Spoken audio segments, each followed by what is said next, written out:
Hello বন্ধুরা, আসসালামু আলাইকুম। তোমরা সবাই কেমন আছো? আশা করি অনেক বেশি ভালো আছো। আমি কিন্তু আজকে আমার বড় আপুর বাসায় চলে আসছি। আর আমার ভাগ্নিটাকে দেখে কিন্তু তোমরা বুঝতেই পারতেছো আমার ভাগ্নিটার আজকে 4 মাসের থিম করা হচ্ছে। ওর 4 মাসের বার্থডে ছিল আজ। তোমরা সবাই তো ওকে দেখার জন্য অনেক বেশি এক্সাইটেড, তো তোমাদেরকে আর বেশি অধৈর্য করব না, ওকে দেখাই দিব খুব তাড়াতাড়ি। তার জন্য তোমাদের আর মাত্র 2টা মাস ওয়েট করতে হবে। 2 মাস পরে আমার ভাগ্নির একটা ধামাকা প্রোগ্রাম হবে, সেই প্রোগ্রামে তোমরা আমার ভাগ্নিটাকে দেখতে পারবা। চলো, আমার ভাগ্নিটার কেক কাটিং হচ্ছে, আমরা কেকটা কেটে আসি।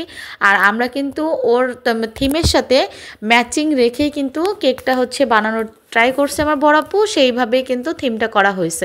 তো সবাই মিলে আজকে আমরা যেহেতু গিয়েছিলাম বড় আপুর বাসায়, আমাদের থিম এবং কেক কাটিং শেষ করে আমার বড় আপু আজকে অনেক সুন্দর করে, আমরা যেহেতু গিয়েছি এর জন্য আমাদের জন্য চটপটি রেডি করে। চটপটির প্রসেসিংটা সে বলে দিচ্ছে। এখানে কিন্তু সে সব ধরনের মশলা, চটপটির মশলা, হলুদের গুঁড়া, মরিচের গুঁড়া, লবণ, ধনে গুঁড়া, দেন তেঁতুল, টকের জন্য সব কিছু এভরিথিং নিয়ে নিয়েছে। অলমোস্ট সব কিছু কিন্তু বানানো কমপ্লিট করে ফেলেছে। আর এখানে কিন্তু ডাউলটা সিদ্ধ করে অলরেডি এখানে ধনেপাতা, তারপর হচ্ছে কাঁচা ঝাল সব কিছু দিয়ে রেডি করে ফেলছিল। তো এখানে যেহেতু এটা চুলাতে হচ্ছে ধীরে ধীরে, এইদিকে কিন্তু সব রেডি করে অলমোস্ট সে নিয়ে আস। আর এখন কিন্তু সে আমাদের জন্য বেড়ে ফেলেছে। আমরা কিন্তু এখন খাবো, খাওয়ার পরে কিন্তু বাসার উদ্দেশ্যে রওনা দেবো, যেহেতু রাত হয়ে যাচ্ছে। এর জন্য আমার বড় আপু এখন আমাদের জন্য রেডি করছে, আমাদেরকে দিবে। তার জন্য হচ্ছে সে সবগুলো জিনিস আমাদেরকে দেখাচ্ছে, কি কি দিচ্ছে না দিচ্ছে এভরিথিং সব কিছু।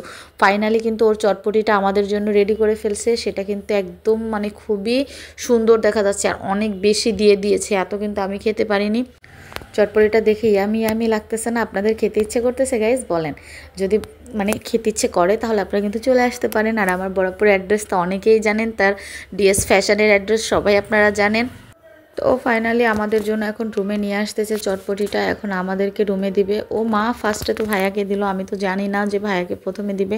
তো ভাইয়া এই রুমে যেহেতু ছিল, বিজনেসের কাজ করতেছিল, মানে ড্রেসের অর্ডার নিচ্ছিল, তো ভাইয়াকে প্রথমে দিয়ে তার রিভিউটা নিয়েছে কেমন হয়েছে। মানে সেই তো খেতে একদম পুরো মশগুল হয়ে গেছে, ভালো মন্দ কী বলবে। তারপর মাথা ঝাঁকিয়ে ঝাঁকিয়ে বলতেছিল হ্যাঁ মাশাআল্লাহ অনেক সুন্দর হয়েছে, অনেক সুন্দর হয়েছে। এখন হচ্ছে আমার আর এবং আমার ভাইয়ের বউ, আমার মেয়ের, এদের রিভিউ দেওয়ার পালা। তো আমরা কিন্তু সবাই মিলে খাচ্ছি, মানে সব কিছু নিয়ে কিন্তু মিক্সড করে খাচ্ছি। আর একটু পরেই কিন্তু আমি রিভিউ দিব। তো আমার রিভিউটা আমি ভয়েসের মাধ্যমে কি দিয়েছি সেটা আপনাদেরকে শোনাবো। আমি কিন্তু প্রথমে খাইছি, খাওয়ার পরে কিন্তু আমার যথেষ্ট পরিমাণ ভালো লাগছে, আমার কাছে অনেক সুন্দর লাগছে। আমি কিন্তু বাইরে বের হলে হয়তো মুড়ি মাখাটা খাই, ঝালমুড়ি যেটা, আর হচ্ছে একটু চটপটিটাই খাই। আমি কিন্তু হালিম আপনাদের ভাইয়া হালিম পছন্দ করে, আমি কিন্তু একদমই হালিম পছন্দ করি না। আমার কাছে কিন্তু এটাই খুব বেশি মজা লাগে, তো আমি এইভাবেই কিন্তু এটাই খাই, আমার কিন্তু অন্য কিছু পছন্দ হয় না। তো আমার বড় আপু যখন আমাকে বলল যে আমি অনেক কষ্ট করে রান্না করছি, এখন কেমন হয়েছে আমাকে বল, তো আমি কিন্তু হাত দিয়ে ওকে বলতেছিলাম যে যথেষ্ট ভালো হয়েছে, কিন্তু মুখ দিয়ে কথা বলতে পারতেছিলাম না, মানে খাওয়ায় এতটা মশগুল ছিলাম আমি। বাসায় বানানো চটপটি আমি আপুর হাতে অনেকবার খাইছি, তবে এটা খাওয়ার পর আমার কাছে মনে হয়েছে আজকের টেস্টটা একটু অন্যরকম। আর টকের কথা কি বলবো, টকটা এত সুন্দর হয়েছে। আমি তো ফুচকা খাই মাঝে মধ্যে, আমাদের বাসার সামনে ফুচকা আসে, আমি প্রত্যেক দিনই কম বেশি কিনে খাই আমার মেয়েকে নিয়ে। কিন্তু আমার কাছে মনে হয়েছে যে ফুচকাতে আমি যে টক খাই, এত টেস্টি টক খাই, তার থেকেও মনে হয় হাজার হাজার গুণ ভালো হয়েছে সেই টকটা। তো আমার ধারণার বাহিরে ছিল যে এত মজা হবে আর এত মজা করে খেতে পারে। তবে দুঃখের বিষয়, আমার হাজব্যান্ডের জন্য যেটা দিয়ে দিয়েছিল সেটা আমার হাজব্যান্ড এখনো খেতে পারেনি। আমি কিন্তু তাকে এখন রেডি করে দিই। কিছুই খাই না, বাইরে গেলে একটু আমার